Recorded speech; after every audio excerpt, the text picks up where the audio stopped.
ലോകി ഞാനിന്നോട്ടം തികച്ചോ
അങ്ങനെയാണെങ്കിൽ അമേരിക്കയ്ക്ക് എന്ത് സംഭവിക്കണം? ഞാൻ തിരുവചനത്തിന്റെ വെളിച്ചത്തിൽ പറയട്ടെ, അമേരിക്കയുടെ സമ്പദ്ഘടന കൊളാപ്സ് ചെയ്യാൻ പോവുകയാണ്. നമ്മള് കണ്ണു തുറന്ന് ഇത് പഠിക്കണം. അമേരിക്കയെ ദൈവം വളർത്തിയെടുത്തു. 17-ാം നൂറ്റാണ്ടിൽ 37 ദശലക്ഷം യൂറോപ്യൻസ് അവിടോട്ട് കുടിയേറി ഒരു പ്രൊട്ടസ്റ്റന്റ് രാജ്യമാക്കി അമേരിക്കയെ ദൈവം തീർത്തെങ്കിൽ, സാമ്പത്തികമായിട്ടും സൈനികമായിട്ടും ദൈവം അവരെ അനുഗ്രഹിച്ചെങ്കിൽ, ഇന്ന് നമ്മൾ ജീവിക്കുമ്പോൾ നമ്മള് ചില മൂവ്മെന്റുകൾ നമ്മൾ ശ്രദ്ധിക്കണം. ഒന്ന്, IMF-ന്റെ മൂവ്മെന്റ്. ഞാൻ നിങ്ങൾ ജീവിച്ചിരിക്കുമ്പോൾ സംഭവിച്ചിരിക്കുക. IMF എന്ന് പറഞ്ഞാൽ ഇന്റർനാഷണൽ മോണിറ്ററി ഫണ്ട്. IMF ആണ് 185 രാജ്യങ്ങളുടെ സാമ്പത്തിക ആരോഗ്യത്തിന്റെ പിറകിൽ പ്രവർത്തിക്കുന്ന സംഘടനയാണ് IMF. Over 185 countries. ഒരു രാജ്യം സാമ്പത്തികമായി തകർന്നാൽ അവരെ ബെയിൽ ഔട്ട് ചെയ്യുന്നതൊക്കെ IMF ആണ്. അവര് അന്തർദേശീയമായ നാണയത്തിന്റെ റൂൾസ്, അതായത് ഗ്ലോബൽ മണി റൂൾസ് ഉണ്ടാക്കുന്നത് ആരാ? IMF ആണ്. നമ്മൾ ജീവിച്ചിരിക്കുമ്പോൾ ഏതാനും വർഷം മുമ്പ് ഒരു സംഭവം നടന്നു. നിങ്ങളിൽ പലരും അത് ശ്രദ്ധിച്ചോന്ന് എനിക്കറിയില്ല. എന്താന്ന് ചോദിച്ചാൽ, IMF International Monetary Fund officially Chinese currency yuan, Chinese കറൻസിയുടെ പേരാണ് യുവാൻ, YUAN, യുവാനെ ഇന്റർനാഷണൽ മോണിറ്ററി ഫണ്ടിന്റെ ഫോറിൻ എക്സ്ചേഞ്ച് ബാസ്ക്കറ്റിലോട്ട് അംഗീകരിച്ചു. നിസ്സാരമെന്ന് കരുതരുത്. ലോക നാണയങ്ങൾ, അത് കരുതൽ ശേഖരം ഡോളറിലാണ്. ലോക വ്യാപാരം ഡോളറിലാണ്. ലോക കറൻസികളുടെ വ്യാപാരത്തിന്റെ നിയന്ത്രണം ഡോളറാണ്. ഡോളറിന്റെ വിലയുടെ അതിന്റെ ഏറ്റക്കുറച്ചില് മറ്റ് രാജ്യങ്ങളെ ബാധിക്കുന്നതിന്റെ കാരണം ഈ കറൻസികളെ ഡോളറുമായിട്ട് ലിങ്ക് ചെയ്ത് കിടക്കുകയാണ്. അതിന്റെ കാരണം ലോകത്തിന്റെ വ്യാപാരം ഡോളറിലായിരുന്നു ലിങ്ക് ചെയ്ത് കിടന്നത്. എന്നാൽ ചരിത്രത്തിലാദ്യമായി International Monetary Fund officially green signal കാണിച്ചു. ചൈനീസ് കറൻസിയായ യുവാന് കൂടെ IMF-ന്റെ ഫോറിൻ എക്സ്ചേഞ്ച് ബാസ്ക്കറ്റിൽ കൊണ്ടുവരുവാൻ. ഈ ന്യൂസിനുള്ള ബന്ധത്തിൽ ഞാൻ പലതും വായിക്കാനായിട്ടിടയായി. ഞാൻ നോട്ട് ചെയ്ത് ചിലതൊക്കെ ഞാൻ പറയാം. സാമ്പത്തിക വിദഗ്ധന്മാർ പ്രഖ്യാപിക്കുന്നു, ഇത് വലിയ ധനം ചൈനീസ് കറൻസിയിലോട്ട് ഒഴുകുവാൻ കാരണമായി മാറും. വീണ്ടും എടുത്തു പറയുന്നു സാമ്പത്തിക വിദഗ്ധന്മാർ, ഡോളറിന് പകരമായി ഡോളറിന് പകരമായി ഒരു എക്സ്ചേഞ്ച് പണമായി ചൈനീസ് കറൻസി തീരും ഏതാനും വർഷത്തിനുള്ളിൽ. 5 തൊട്ട് 10 വർഷം കണക്കുകൾ പറയുന്നു. നിങ്ങൾ നോക്കിക്കോളാൻ പറയുന്നു സാമ്പത്തിക വിദഗ്ധന്മാർ. വലിയ ഒരു ഒഴുക്കൽ, അതായത് വെൽത്ത് ചൈനീസ് കറൻസിയിലോട്ട് ഒഴുകുന്നത് നിങ്ങൾ നോക്കിക്കോളാൻ പറയുന്നു. ഇത്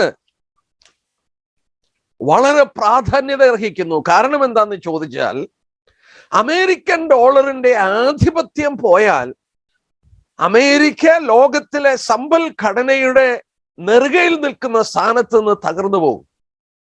ഇതിനൊരു പ്രധാന കാരണമുണ്ട്.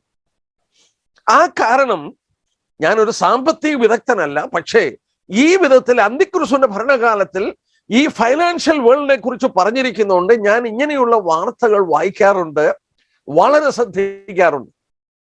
എന്നെ ഒരു സാമ്പത്തികമായ മാറ്റങ്ങളെ ശ്രദ്ധിക്കാനായിട്ട് ദൈവം അനുവദിക്കുന്നുണ്ട്. ഞാൻ ഒരു കാര്യം പ്രത്യേകം ഓർക്കട്ടെ, അമേരിക്കൻ കറൻസി ഇത്ര ശക്തമായി നിന്നതിന്റെ കാരണം എന്നാണെന്നറിയാമോ? അമേരിക്കൻ കറൻസിയുടെ പേര് സൗണ്ട് മണി എന്നായിരുന്നു. എന്ന് പറഞ്ഞാൽ സുരക്ഷിതമായ പണം. സുരക്ഷിതമല്ലാത്ത പണത്തിന് പറയുന്ന പേരെന്നാന്നറിയാമോ? ഫിയറ്റ് കറൻസി എന്ന, FIAT, ഫിയറ്റ് കറൻസി.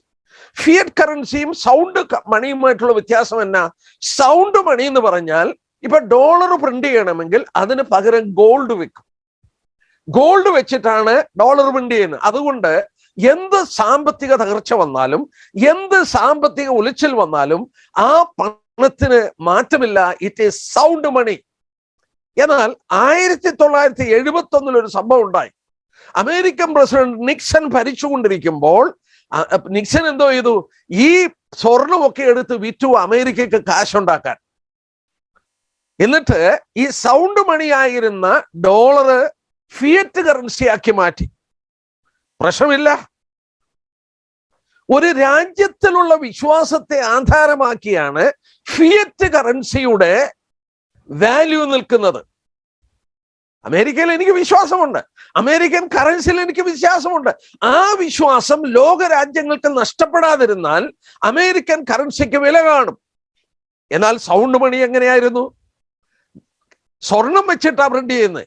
എന്ത് പ്രശ്നം വന്നാലും, വിശ്വാസം ഉണ്ടെങ്കിലും ഇല്ലേലും, ഈ ഡോളറിന്റെ വാല്യൂ പോകത്തില്ല. കാരണം അതിന് പകരമായിട്ട് ഗോൾഡ് ഇരിക്കുകയാണ്.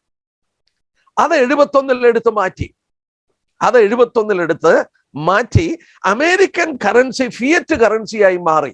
ഇത് നിങ്ങൾ ഓർക്കണം, വേൾഡ് കറൻസിയിൽ സംഭവിക്കുന്ന മാറ്റങ്ങൾ. ഇനി ഞാൻ പറയാം, നിങ്ങൾ ശ്രദ്ധിച്ചു നോക്കിയാൽ ഇന്ത്യയിൽ ജീവിക്കുന്നവർക്ക് അറിയാം, ഇന്ന് $1 എന്ന് പറഞ്ഞാൽ എത്ര രൂപയാണെന്ന് ഇവിടെ ഉള്ളവർ പറയും. പണ്ട് $1 കൊടുത്താൽ 30 രൂപ, 33 രൂപ, അതിങ്ങനെ കൂടിക്കൂടി 40 ആയി, 43 ആയി, 50 ആയി, 55. അപ്പോഴത്തേക്കൊക്കെ ഓർത്ത് അയ്യോ ഭയങ്കരമായിട്ടായി. ഇപ്പോൾ $1 കൊടുത്താൽ 77 രൂപ കിട്ടും. 1933 അമേരിക്കയിൽ ഗോൾഡിന്റെ, നമ്മൾ പറയുന്ന പോലെ പവനെന്നൊന്നുമല്ല, ഔൺസ് എന്ന. 1 ഔൺസ് ഗോൾഡ് മേടിക്കാൻ $20 മതിയായിരുന്നു. 1933 $20 കൊടുത്താൽ 1 ഔൺസ് കിട്ടും. 1 ഔൺസ് ഗോൾഡ്.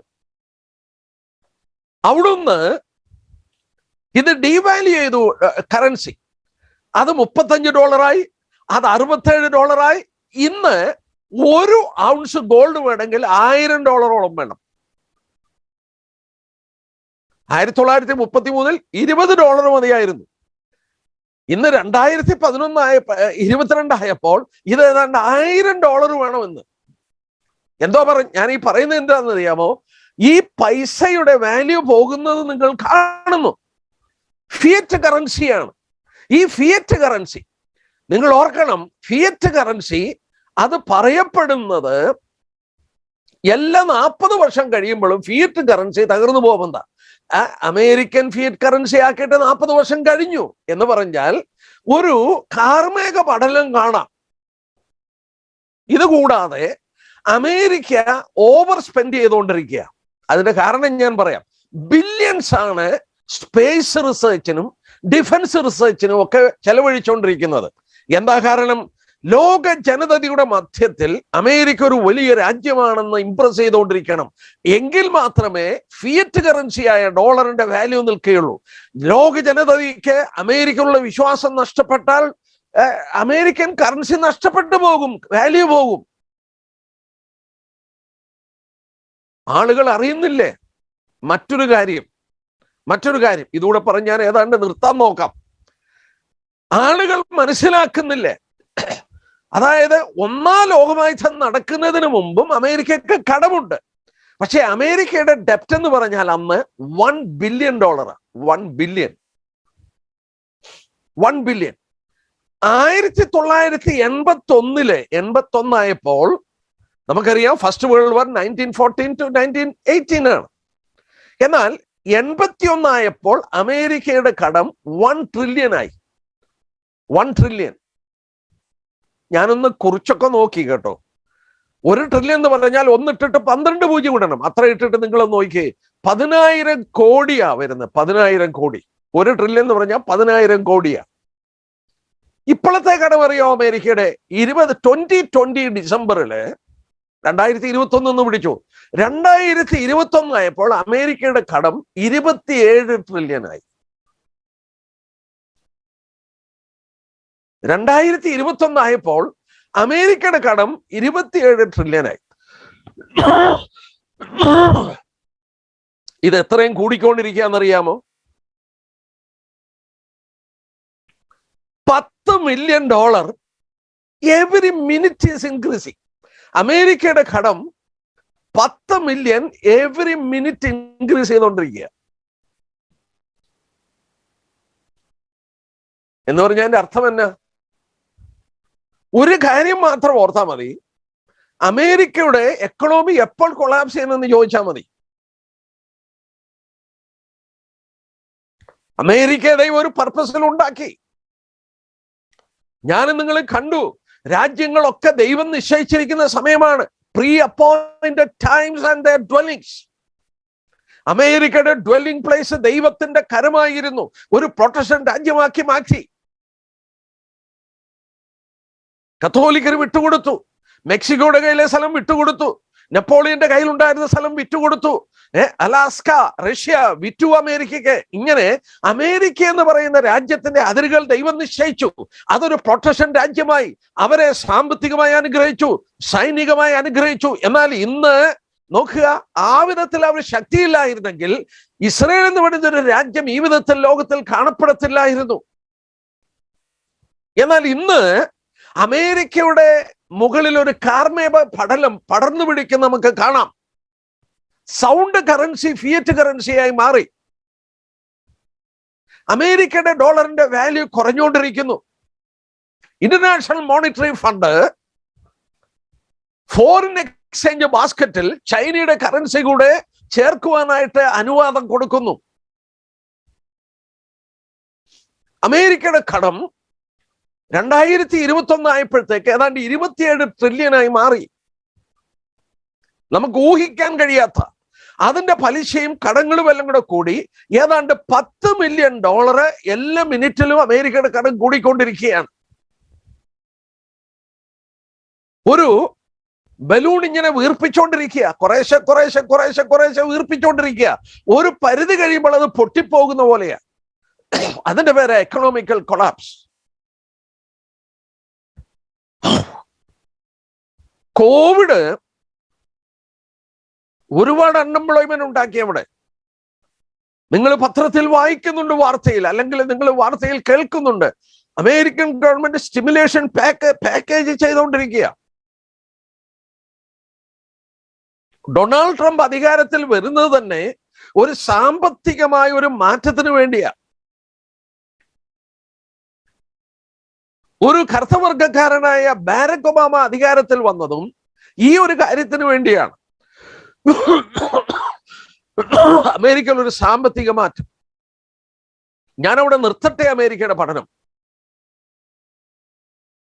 ലോകരാജ്യങ്ങളുടെ നെറുകയിൽ നിൽക്കുന്ന അമേരിക്ക വളരെ വ്യക്തമായി മഹോപദ്രവ കാലഘട്ടത്തിൽ കടന്നു വരുമ്പോൾ നമ്മൾ മനസ്സിലാക്കുന്നു, യാതൊരു പ്രാധാന്യതയില്ലാതെ സാമ്പത്തികമായി അല്ലെങ്കിൽ സൈനികമായി ബ്രിട്ടീഷുകാരുടെ പുരാതന റോമൻ സാമ്രാജ്യത്തിന്റെ നവോത്ഥാനം പ്രാപിച്ചു വരുന്ന സാമ്രാജ്യത്തിന്റെ പുറകിൽ നിൽക്കുന്നതായി കാണുന്നു.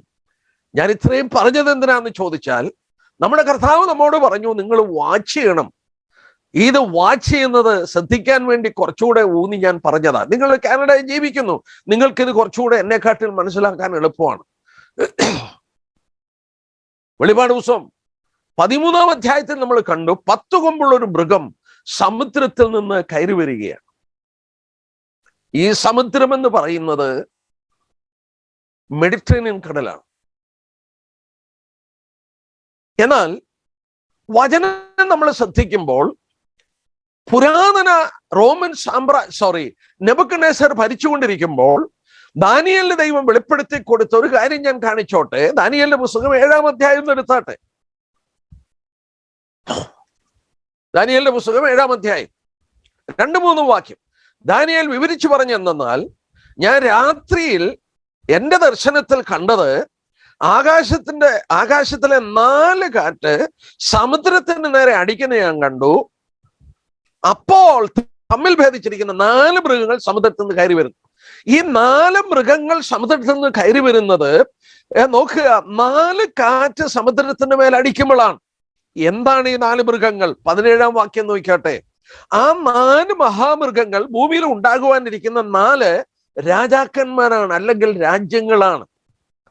ദൈവം ഈ സമുദ്രത്തെ ഇളക്കിയപ്പോഴാണ്, ഈ സമുദ്രത്തിന്റെ പേരെന്താ? മഹാസമുദ്രമെന്ന്. ഞാൻ പറയുന്നത് വെറുതെ അല്ല.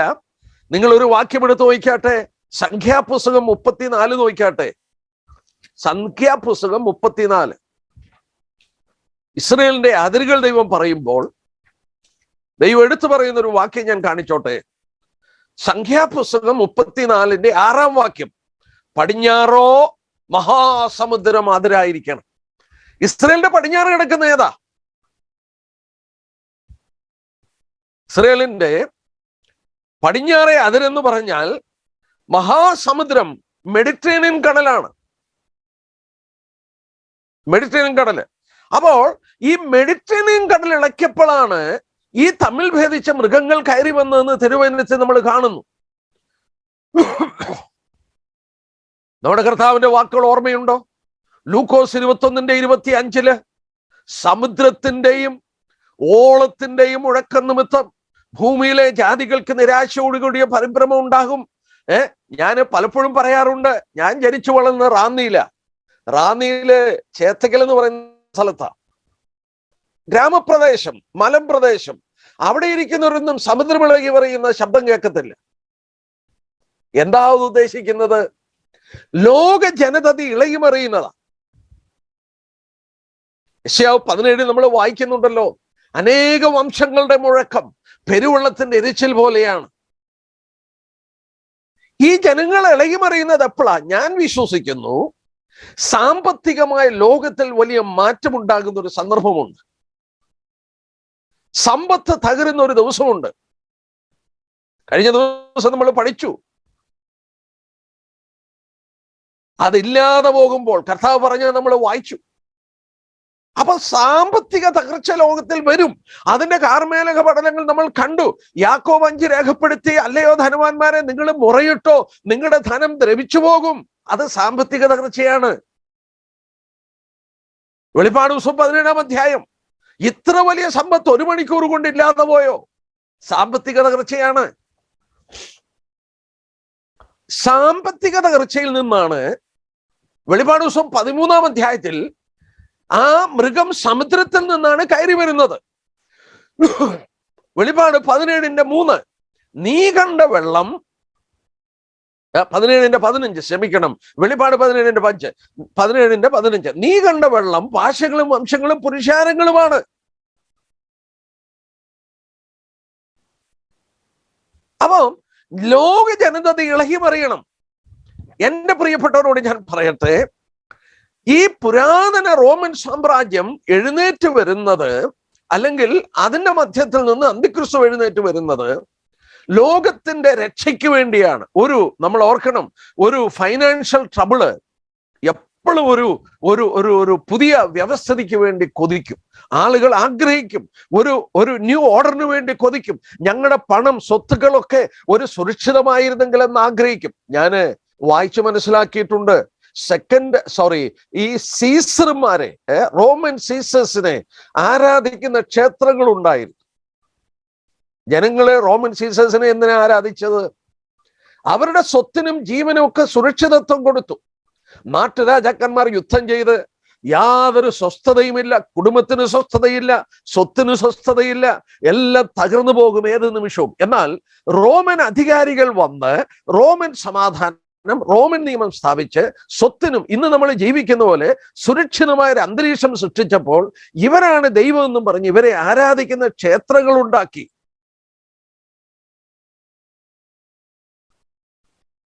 നോക്കുക, ലോകത്തിൽ വലിയ ഹിറ്റ്ലർ സെക്കൻഡ് വേൾഡ് വാറില് ജർമ്മനി തകർന്നു, ഫാക്ടറികൾ അടച്ചു, ജോലി ഇല്ല, ആളുകൾ തകർന്നു തരിപ്പണമായി, അവരുടെ സേവിംഗ് ഒക്കെ പോയി, കറൻസിക്ക് വിലയില്ല. അങ്ങനെ ഇരുന്നപ്പോഴാണ് ഹിറ്റ്ലർ എന്ന് പറയുന്ന മനുഷ്യൻ ഒരു സ്വേച്ഛാധിപതിയായി എഴുന്നേറ്റപ്പോൾ ജനങ്ങൾ സമ്മതിച്ചു കൊടുക്കുകയാണ്.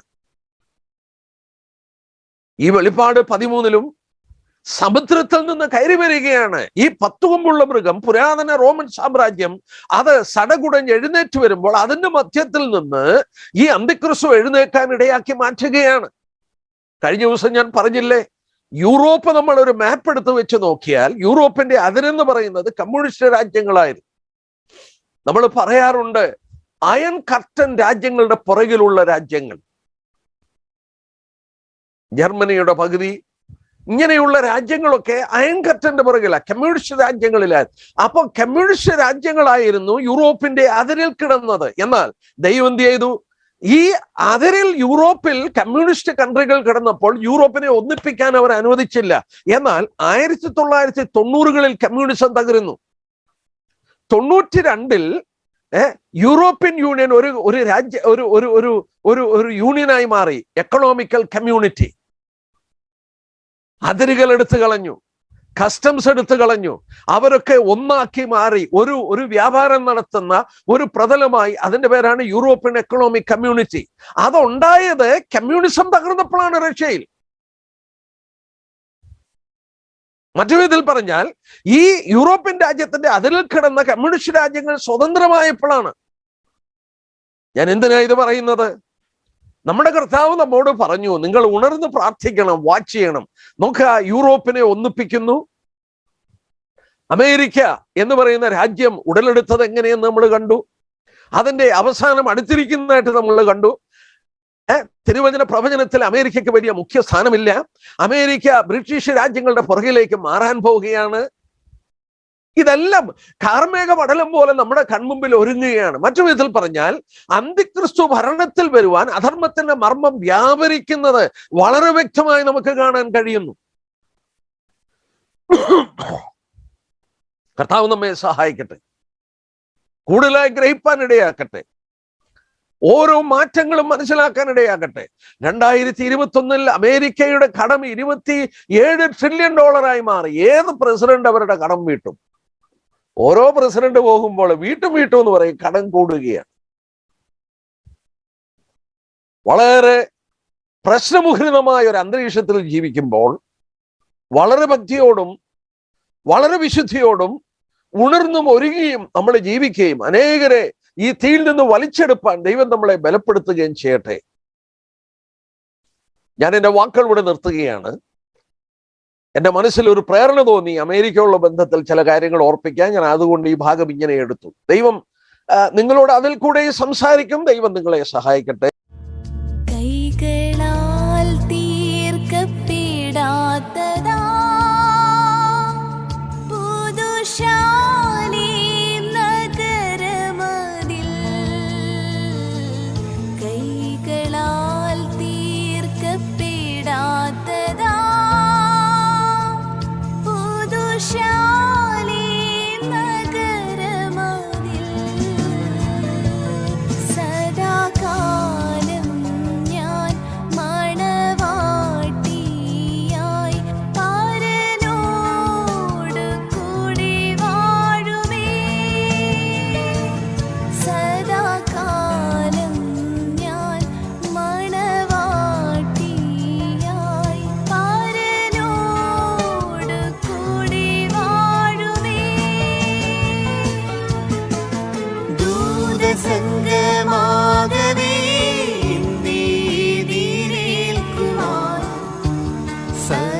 സൻ